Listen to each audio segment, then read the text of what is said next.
Welcome to bLU Talks.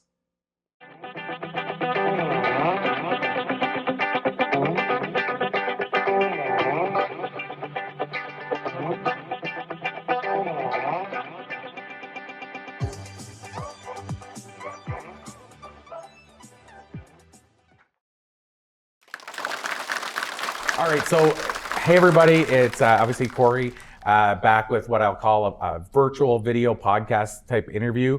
I say video because it will air as a video, will air as a podcast, but welcome. We added this into bLU Talks about 2 years ago, and I'm so glad we did because it really breaks up the day. You know, you're watching speakers, and then it's really, I think, nice to have a different approach where you have multiple people on the stage and a back and forth. So that's why we started adding this in. So without further ado, Ginny, so excited to have you with us. As you probably saw yesterday, I'd like to get the guests to tell us a little bit about themselves. I just feel you'll have a better idea of what you feel is the most pertinent versus me making stuff up. So go ahead, make things up. Well, I can not even made up, but I can say we live 45 minutes away from each other and we've never met until we got here. So that's kind of fascinating. But can you tell us a little bit about yourself and then we'll dive right in? Okay, well, primarily I'm a grandmother and a mother and a wife and an entrepreneur. My background is I have a PhD in anthropology, and I've worked most of my professional life as an applied anthropologist, which means we take the insights and methods from social science and we apply them to real world problems. So I've worked in the areas of addictions and mental health, criminal justice, federal corrections, violent extremism, indigenous healing, a number of things like that. Fun stuff. I've had a career as a senior researcher, faculty person at a university, senior advisor to a federal national headquarters department. And then after that, I decided I just wanted to be on my own. I don't want to manage people anymore. Yeah, that's fair. I remember one time somebody said to me, I said, do you have staffing issues? And they said, if you have one staff member, you have staffing issues. Yeah, you stop doing the things that you love to do, and you have to delegate to somebody else who you have to manage. And you watch them doing all the things you love to do, but you don't get to do anymore because they're doing it. And if they do it slightly differently, you think they're doing it wrong too, probably. No, that's okay. I don't mind people doing, I always had great staff, so I didn't mind that. I miss the engagement. As an anthropologist, our discipline is predicated on field work, which means they say a psychologist may interview you in their office in one-on-one. A sociologist will give you a survey. I'm at your breakfast table. Mm. Okay. Wow, I love that. So let's talk a little bit about the work that you do now. I know we were talking earlier that you really spend a lot of time in the idea of soft skills. So before we even dive into that, can you tell us, for those that may not know, what soft skills really are? Soft skills are what we call relational skills in my discipline. They're the interpersonal skills by which you connect to other people, and you create and maintain positive relationships. So that fosters really is the bedrock for a lot of other kinds of interactions. Most important of is trust. And if you don't have a trusting relationship with someone, you're not going to work well together. You're not going to go that extra mile. You're not going to take that extra risk. You're not going to have that creative thought that you share. Well, there's a number of different things tied up in it. So the relational skills include, they've been identified now as an evidence base, as including things like communication, of course, and that includes verbal and nonverbal. It includes things like emotional, social, and cultural intelligences. It includes things like collaboration. It also includes things like thinking styles, thinking skills, systems versus critical thinking. And when do you employ one versus the other? Which door do you walk through to get to the answer that you need? So that's an example of the kind of thing. And of course, civility emerges from all of that. And civility really is what I just did. I also have a writing and editing business. And one of the things my latest book just was launched last week, and it's called Civil at Work, The Ultimate Guide to Mastering Soft Skills for Business Success, because we know from the evidence that that the soft skills are becoming more and more important, more and more essential for business success. And you can see it in terms of employee engagement, employee retention, productivity, and profits.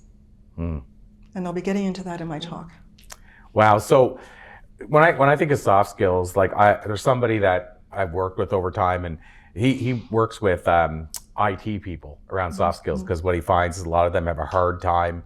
They're in sales, so using soft skills to sell, and it's really hard for them to adapt because, like you said, a lot of them are very analytical, very thinking type people. And so my question is, how hard is it, do you think, for a person that's not a soft skills person to adapt to using soft skills?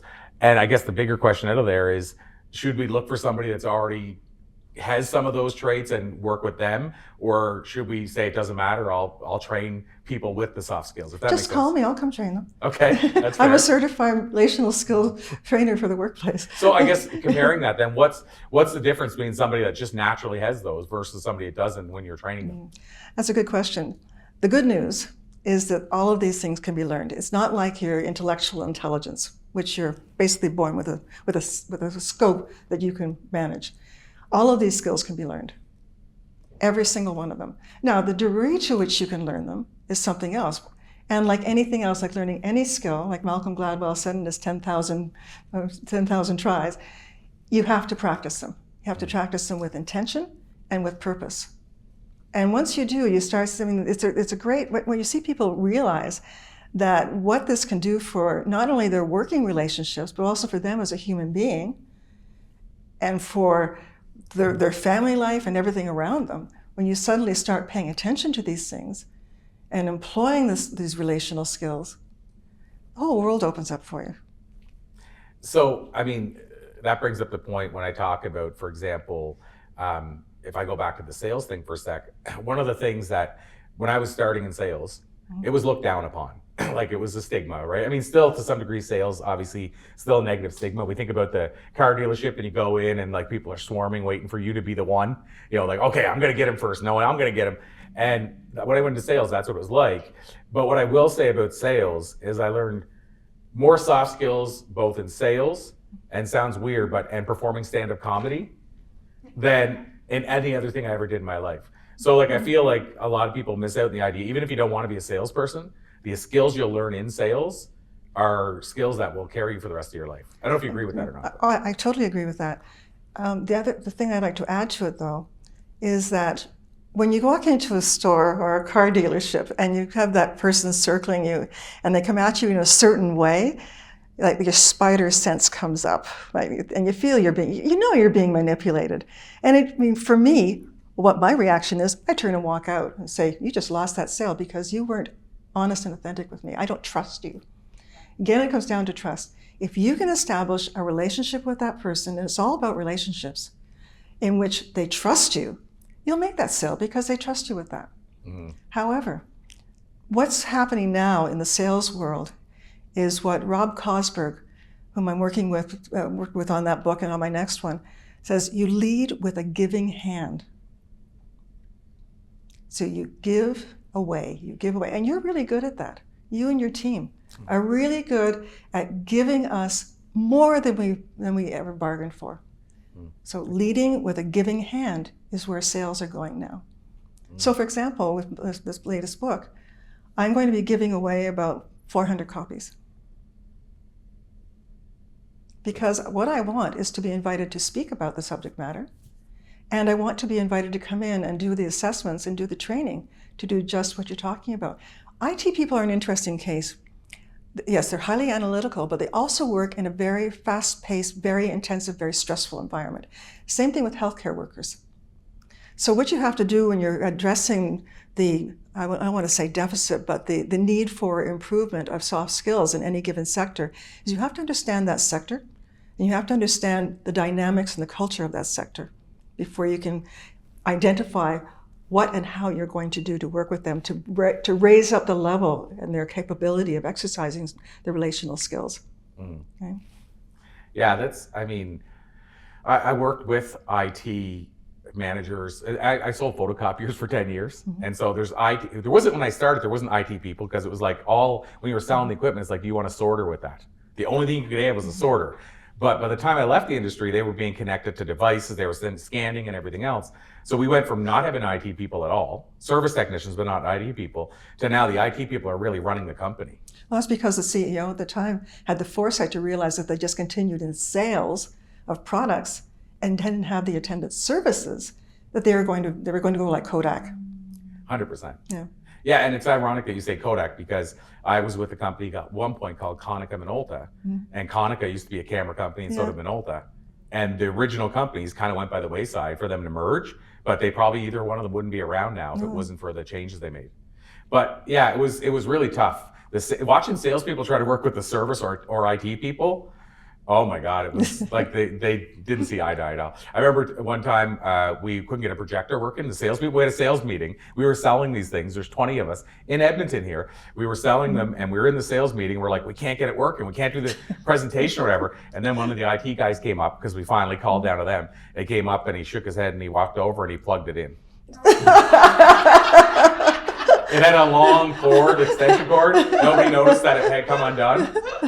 So the IT guy was like, so that perpetuated our relationship, because it's just like, or lack of. Yeah, or lack of. But anyway, so I get it when you say the differences.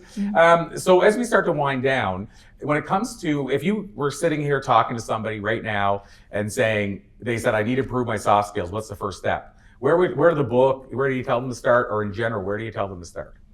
Well, where you start is with an assessment. Right? And what I like to do when I do my training, I have people do a self-assessment at the beginning and at the end, because that self-awareness is the part that you really need to focus on.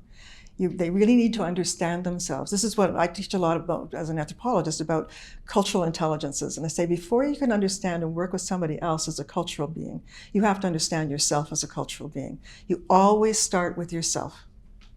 So we have to do a thorough assessment to understand where their strengths are, which are their assets, and where they need some help. And then you work from there. So every training for relational skills is bespoke. It's customized to the sector, to the workplace, and the individuals. Amazing. So down to two, I've asked, this has been my theme since yesterday, but I've asked two final questions to everybody. The second last one is, can you tell us what you have in the go? Like I mean, I know you're gonna do a talk still. We're gonna learn from you there, but what do you have in the go that people need to know about? Well, my book is now available on Amazon in both a print and digital form, and it will shortly be there in an audiobook. And I'm working on the second one, which is called The Human Advantage.